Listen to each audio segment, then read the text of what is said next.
if you want to reset the TPMS on your BMW 1 Series, well, there are a few things that you need to do.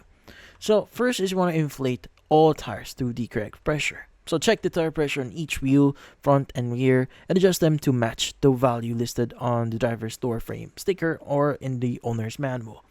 Now, next is you want to turn on the car's ignition. Now start the engine or turn the ignition on so the electronic systems are active.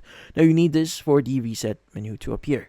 Now, depending on your model, you may need to do the following steps. Now, with iDrive. Now, if you do have an iDrive here, you want to go to your car and you want to go to vehicle status and you want to go to tire pressure monitor and the tire settings. Now, if you don't have iDrive, you want to use the BC or board computer button on the stub to control the tire menu.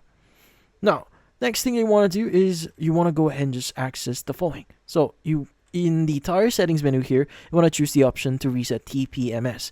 Then confirm the action. This tells the system to accept the current pressure as the new baseline.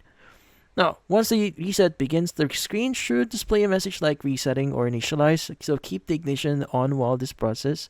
And from then on, you want to take your BMW for a short drive. Now, typically around like 5 to 10 minutes. So the TPMS sensors can recalibrate here, and the warning light should go out once completed. And that's about it. Hopefully this video was able to help you like and subscribe to our channel. Thank you for watching.